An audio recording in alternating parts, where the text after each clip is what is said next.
Hello,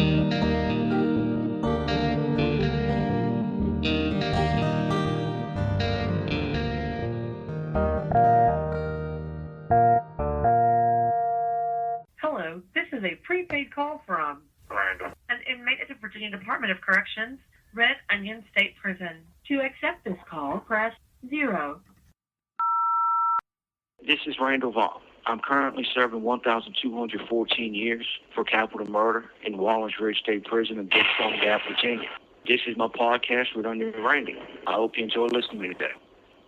Today, I'm going to talk about the trip I just took to get the biopsy on the tumor after 6 years of having it.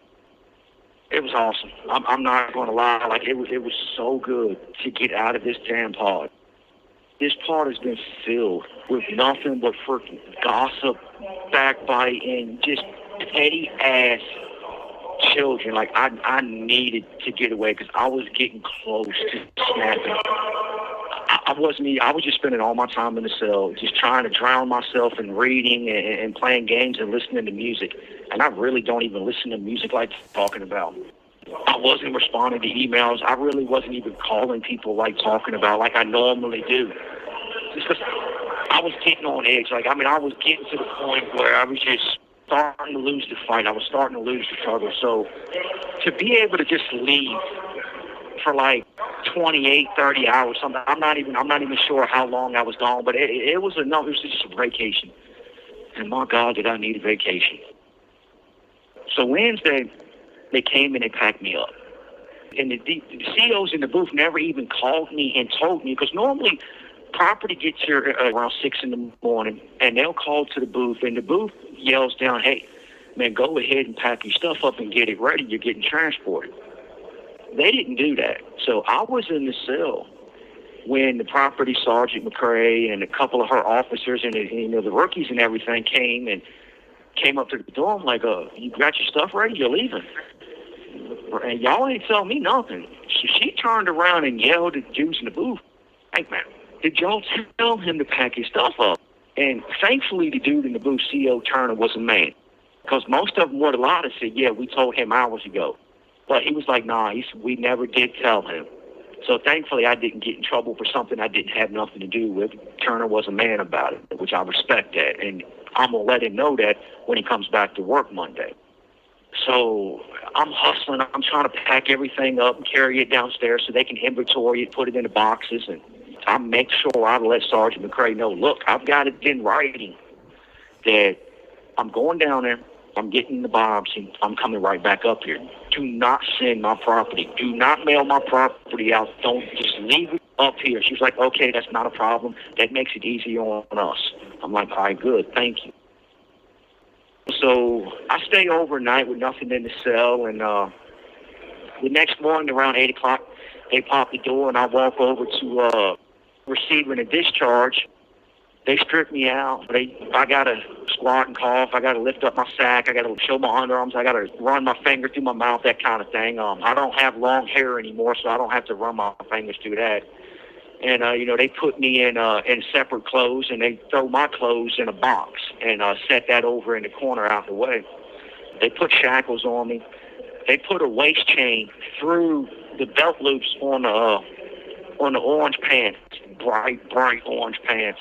And then they put the handcuffs on me, and they put this box on it, and it keeps you from being able to move. Like it locks your wrist into place, and it is hell on your wrist. I mean, it doesn't matter. Even if they put the cuffs on kind of loose, your wrists are going to be cut up. They're going to be bruised because that box has no give. And this is the thing. This might be a little interesting tidbit for y'all who listen to me.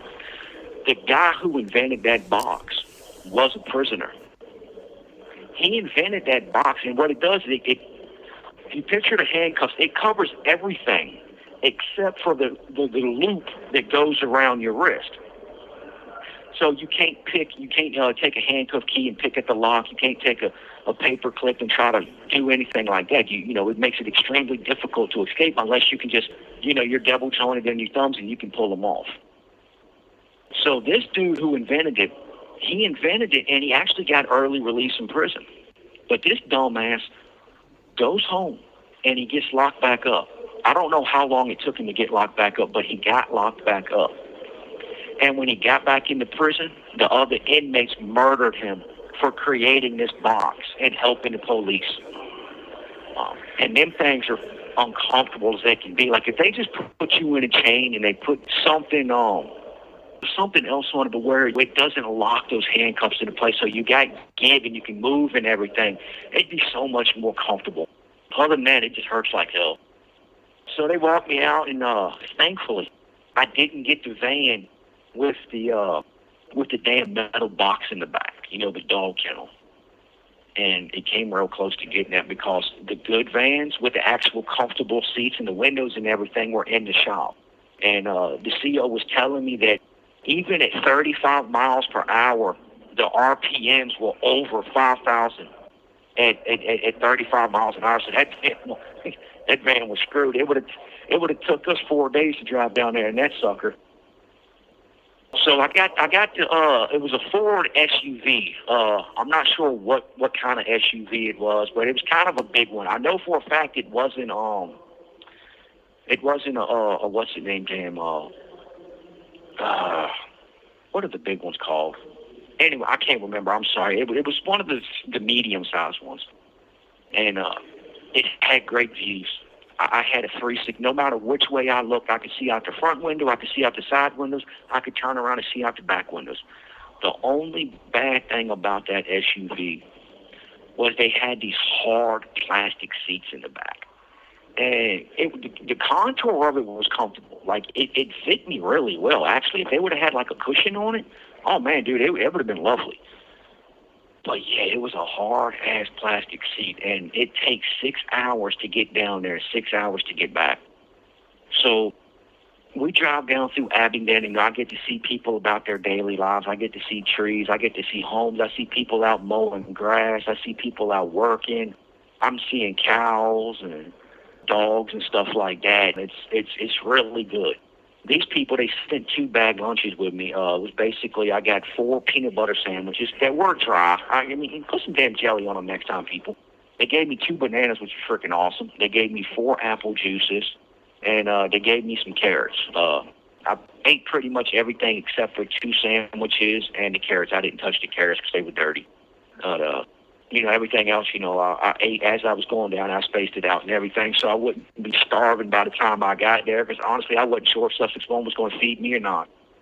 And I got to drive up 81 for a while, and we drove past Roanoke, I was able to see a little bit, but not too much. There was a lot of trees in the way, but when we hit Lynchburg, which I've been to Lynchburg a lot when I was a kid. We used to go to the movie theaters up there all the time when I was in the New Dominion Wilderness program. It's like a little weekly kind of treat for those who behave themselves and whatnot, a little incentive thing. You could go to the movies. They would give you a $6 allowance, and which was pretty awesome back then. $6 actually went a long way back in the early 90s.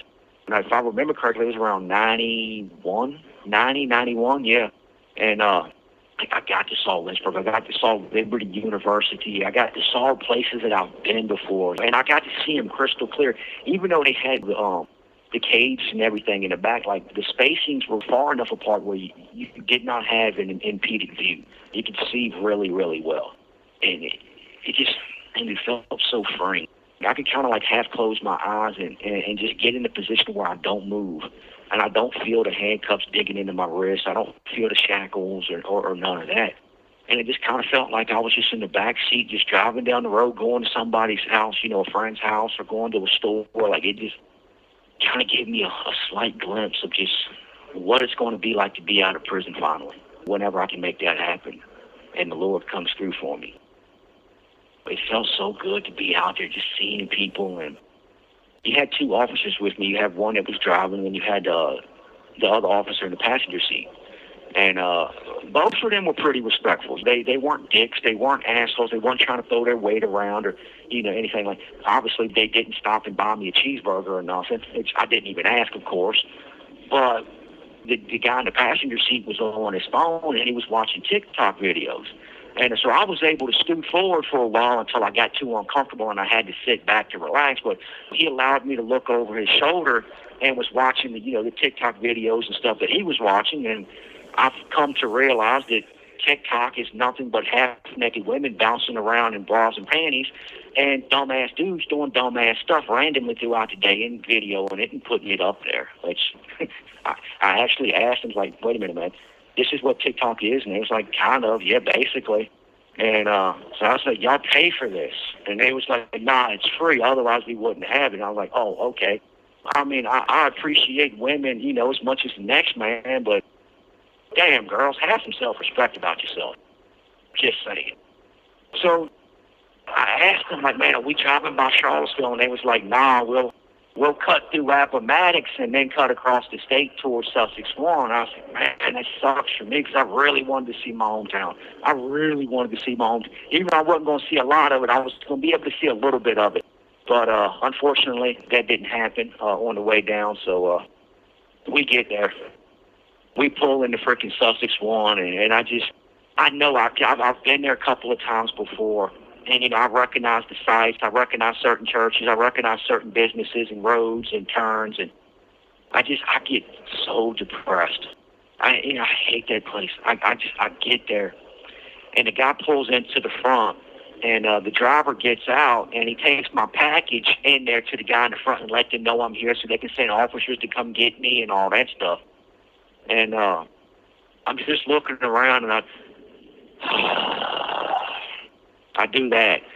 So the CEO kind of turns around and says, man, you really don't want to be here, do you? I'm like, look, dude, pop the door, let me take a couple of steps, shoot me in the back of the head, man, and say I was making a break for it. And I was dead-ass serious. Like, I wasn't joking. Most people, you would think I was dead-ass serious. Like, I would have rather that dude put a bullet in my head than for me to actually have to step one single foot inside that gate. I hate that place with a passion. So they get me into receiving. They got this huge, crazy, like, X-ray cell phone detector thing. You actually have to step up on this platform. And it's got this, it's like an arch that goes up and over, and it's got all of these sensors, and they'll ask you your state number, your name, and they'll type that into the computer over there in the corner where they're at behind the controls of it. And then they're like, all right, raise your hands above your head. So I raise my hands above the heads. I'm still wearing handcuffs, but I don't have nothing else on.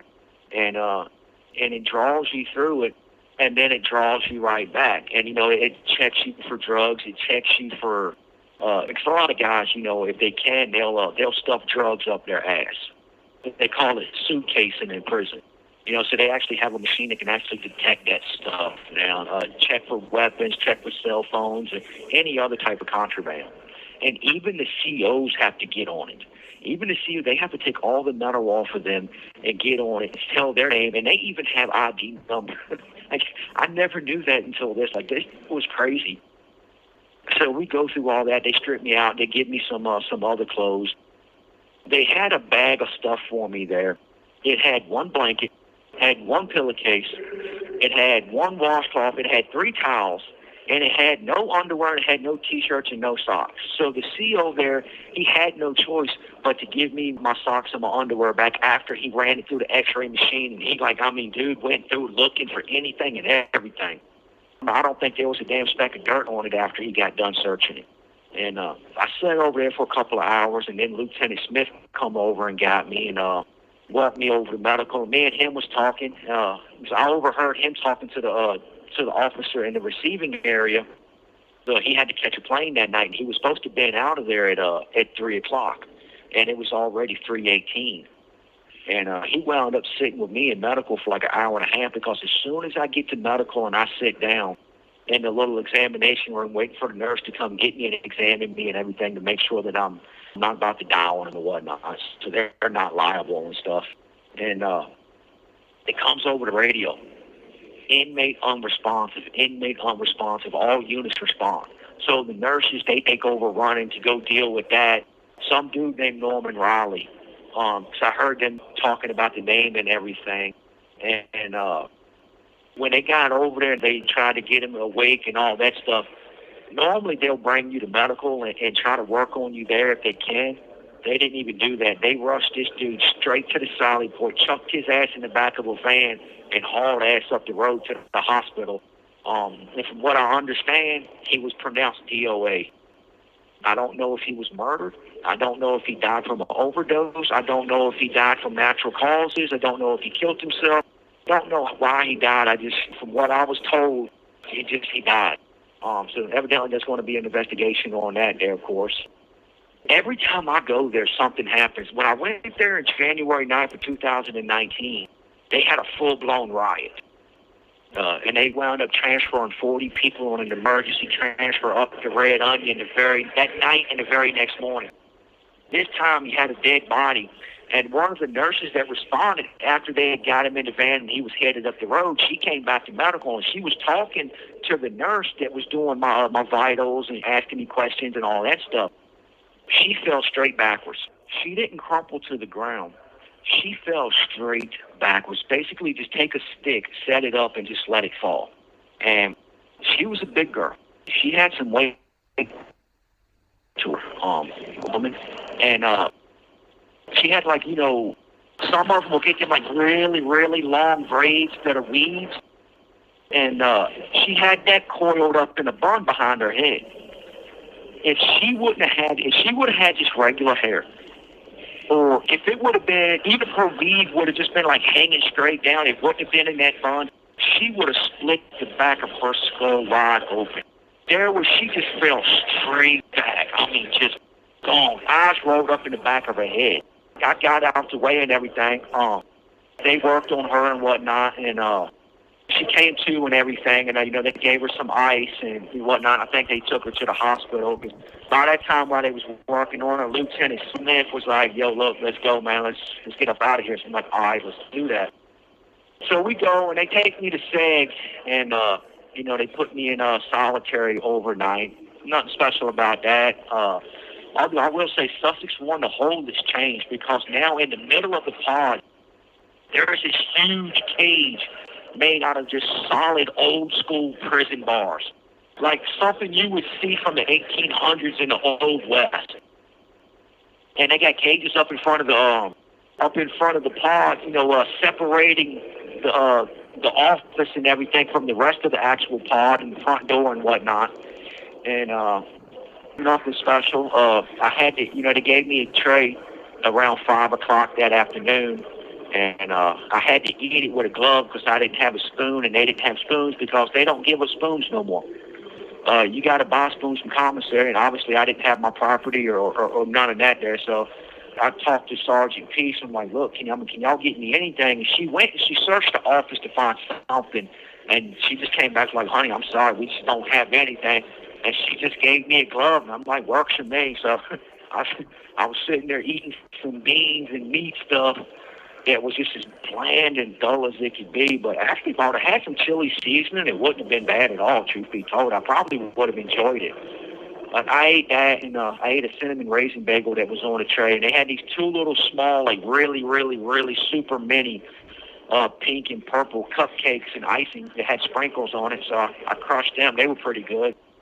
And I didn't drink anything for the rest of the night or eat anything until after my surgery. And long story short on that, I went to sleep around 7 o'clock that night, and I woke up around maybe 3:30 the next morning.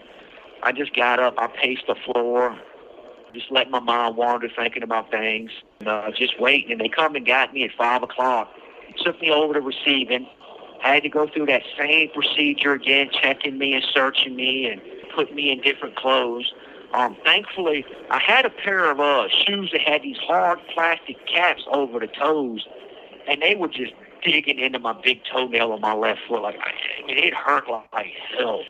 So I hollered at the dude that worked over there. I'm like, "Look, bro, man, can I just change these out for anything else? I don't care. If y'all don't have different type of shoes, they're like, let me get a size 10 or 11 or something." He was like, "I'll check to see what I got." And he came back with the old school Jackie Chan shoes. That's what we call them in prison. Basically, on the street, y'all would call them deck shoes or boat shoes. And I was like, "Yeah, dude, man, thank God, man." So I put them on. They were so comfortable. I wanted to keep them when I got back up here, but they wouldn't let me.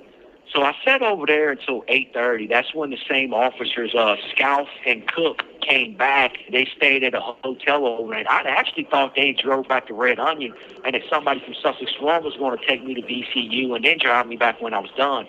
But they stayed overnight at a hotel and everything. They got me, put me in the SUV. We drove to VCU. When I get there was some confusion. They didn't say anything about the biopsy. They just kept talking about a CT scan, CT scan, CT scan. I looked at him. I was sitting in a wheelchair waiting on the elevator to go to the hospital, because VCU had an actual, like a secure prison area inside that hospital. And they got like holding cells for guys to wait. And then they have actual like hospital rooms there in case you have to have like major surgery and you have to stay there for a while. And I turned to the officers, look, man, I'm not trying to make y'all's jobs harder. I'm not trying to be a dick. But I'm telling you right now, if all they do is a CT scan, they don't biopsy my leg. Like, I don't cuss. Normally, I'll do what I just did. I give you the impression of me cussing, but without actually cussing. And I need to stop that too, and it is something I'm working on. But at the moment, I was a little upset. I'm like, look, dude, I'm telling y'all right now, man, like, dude, I'm going to raise hell, man. Like, I'm going to make myself known. Like, and I'm not talking about I was going to slip the handcuffs off and start whooping people's ass until they pile on me, shoot me, or do whatever. I'm not talking about that. I'm talking about I was going to raise hell. Like, I was going to be heard. I was going to raise my voice. I was going to make a scene. Like y'all were doing this, and because 2019, they took me down there for a biopsy, and the doctor there, he completely screwed me. All he did was x-ray, sent me back to the damn prison, and I stayed in a hole with solitary. We call it the hole inside prison. I stayed in solitary for 4 months with no TV, no commissary, no privileges, no nothing. Even though I had population privileges at Red Onion where I was at, they still kept me in a damn solitary down there, which I'm still pissed off about, if you can't pick up on that. I'm not doing this again. Then he said it's just an hemangioma. I could tell from the x-rays. How could you tell from the x-rays when the 15 x-rays beforehand up here that I had at Red Onion and whatnot, they couldn't tell it was an hemangioma, and that's why they sent me for the biopsy in the first place. Like, I was going to raise holy hell about it. Like, I'm telling you right now, the officer's like, look, dude, we understand, man. You do what you got to do. We're going to do what we have to do. I can respect that, man. Don't take it personal, though, because it's not personal. Not against you two. And so when we get back, they talk to the nurses like, look, man, y'all, and they showed them the paperwork like, y'all keep talking about CT scan, CT scan, CT scan. This dude is here for a biopsy. Like, we have to drive all the way back across the damn state. They actually stood up for me. Like, they knew I was serious. They know about my reputation now. And I guess they kind of thought I might take it a little too far. I might work myself up to going too far. I'm not really sure, but like they took care of it for me. And the nurses, like, they went and looked like, no, it's a CT scan and a biopsy at the same time. So I'm like, all right. So we get undressed. We do all that. They take the the metal stuff off. They put me in they take the handcuffs off so I can kind of get my top part undressed and whatnot. They put me in flex cuffs. And then they take the shackles off, so I can take my bottoms off and everything, and I can put their little hospital socks on. It's got them rubber grips. I wanted to keep them. Oh, let me tell you, I could have brought them back and got $15 for them, but obviously I don't steal, so they stayed at the hospital where they belong. They were comfortable, though. They put the, after I'm in the hospital gown and everything, they put the flex cuffs on my feet. We go through the whole rigmarole that you got to prepare for surgery. They come in, they take my vitals. They put the IV in my arm. They ask me what I'm allergic to, medicines, all of that kind of thing. And then they wheel me into surgery. So I'm on the gurney. I have to hold my leg a certain way. They put me on a fentanyl drip, and I'm still awake during the surgery. I'm not asleep or nothing. I'm talking to them. I'm kind of flirting with the nurses a little bit. Just practicing. I got to make sure I can keep Nick satisfied. And I'm talking to the doctor. I'm asking questions. Dude, look, man, from your opinion, does it look like I have bone cancer? He's like, no, absolutely not. You don't have bone cancer. If you had bone cancer, you'd have been dead a couple years ago with as long as you've had this problem. I'm like, all right, that's good to know. And I'm like, well, what do you think it is? It's in your opinion. He's like, buddy, I don't know. He said, I can't tell you. See, that's why we're doing a biopsy. We will know after this for sure what it is. I'm like, all right, I respect that, man. What are the chances of me having my leg amputated? He's like, I don't think you're going to have your leg amputated. I'm like, all right, that's cool. And well, I mean, he's just, he drills 8 holes through the tumor and down into the bone, and one of them goes down into the bone marrow. That one kind of hurt a little bit, and they actually, the nurse asked me, "Are you okay?" And I'm like, "Yeah, the other ones, they're okay, but that one hurt." She's like, "Was it pressure or was it pain?" I'm like, "No, that one was pain." She's like, "Oh, okay, hold up, let me give you a little bit more." And she upped the dosage on the fentanyl. Things kind of got a little fuzzy around the edges, but I was still clear-headed. Like, I wasn't high or anything like that. I was still cognizant. I could still function mentally. It was just kind of more like tunnel vision. They finished up, and they bandaged me up and everything. Wheeled me back to the room, and it's like, "Hold up, let me go get you." One of the nurses like, "Hold up, let me go get you some food." I'm like, "Man, thank God," because Sussex 1, they knew I was leaving the hospital and going straight back to the ridge. I was going to be on a 6-hour drive, and they did not give me food. The officers, they asked, and they just looked at them like they were stupid.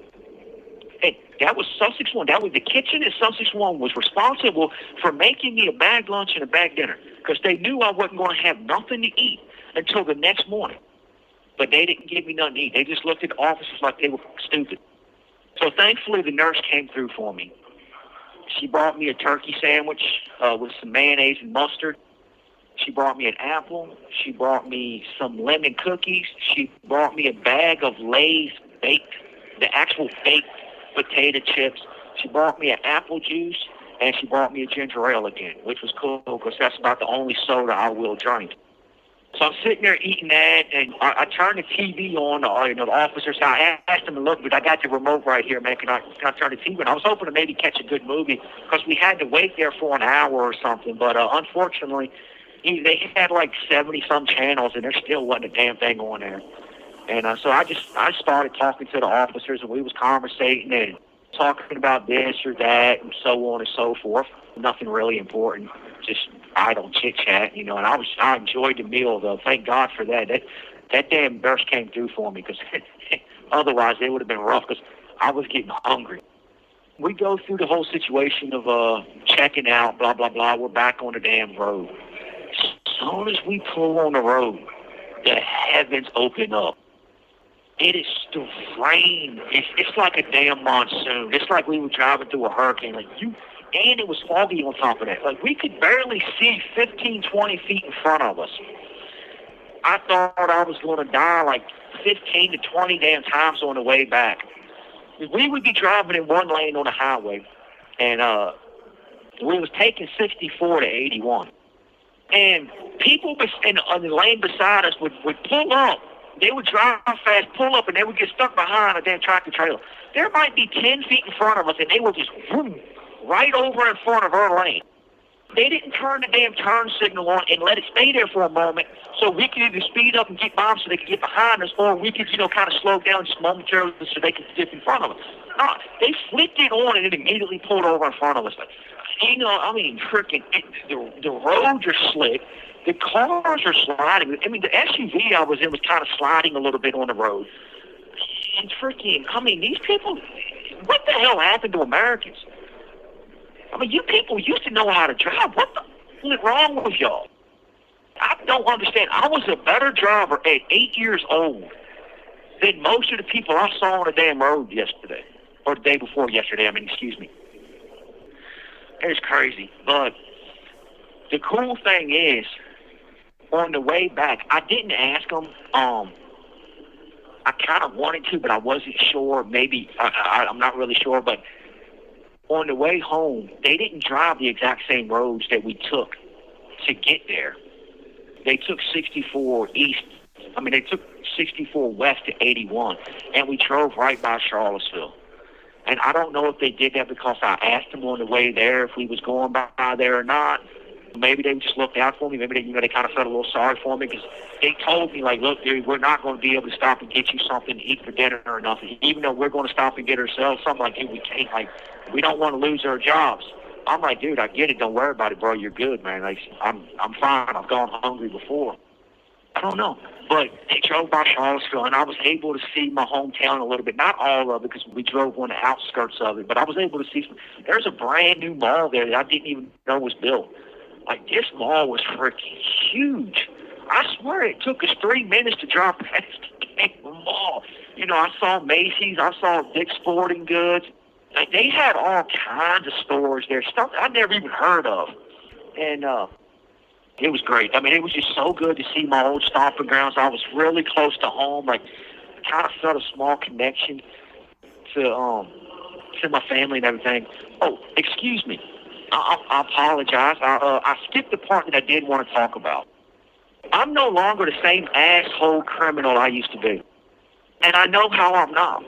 When I was in the hospital and I was in the room after my surgery and I was waiting, there was this really, really older white lady, late 80s, early 90s. And she was coming and she was searching for her husband. So she scratched at the clock and her voice was so weak and she was calling Kirk. Kirk, are you in there, Kirk? I need you. Man, my heart, it went out to that old lady. And, the CEO cook he got up and he kind of was like, no, ma'am, I'm sorry. This isn't your husband. Maybe check the one next door. I think he might be in that one. And she was like, okay, thank you, young man. And she kind of was hobbling and shuffling like she could barely move. And I wanted to get up and take her elbow and escort her to find her husband. Make sure she sat down and ask her, do you need it? And I really wanted to do that. And I realized the difference between who I am now at 44 and who I was in my teens or my 20s or something. Like, back then, I would have helped her. I would have got up and helped her, and I would have took her into her husband's room, blah, blah, blah. And then, I would have waited around long enough just so I could steal the money from her purse. I'd have done that as a kid. Now, I wouldn't do that. Like, the thought of it made me sick. I wanted to help this woman. And then, I saw this, as we was leaving and waiting for the elevators, it had this, the two nurses were pushing this black woman on a gurney. She had just come out of surgery, and her right arm, from the elbow to the fist, was just completely wrapped in gauze. She had this huge club on her hand, and she was still passed out from the anesthesia, but she was moaning in pain, and I wanted to give her a hug. I felt bad for her. I was just sitting there looking at her, and damn, man, I wish there was something I could do for you. So, yeah, that's a good thing. That kind of showed me I've grown in my humanity. I'm not the dick I used to be. I'm not that stupid-ass little kid filled with pain and rage and hurt anymore. I might actually be a decent human being now. So that was kind of nice to realize that. So we drove back. It really nothing special other than I thought we was going to freaking die a whole bunch of times because people kept cutting us off. And yeah, that's crazy. But I got back around 9 o'clock that night, and thankfully the officers, they went and they called ahead, and they had some food waiting on me. I had another turkey sandwich, a pack of peanut butter and stuff, and now I'm just waiting on the results. But this has been Red Onion Randy. I hope you enjoyed listening to me today. Don't forget to check out my website, redonionrandy.com. I'm on Twitter at Red Onion Randy. Take care. Stay safe.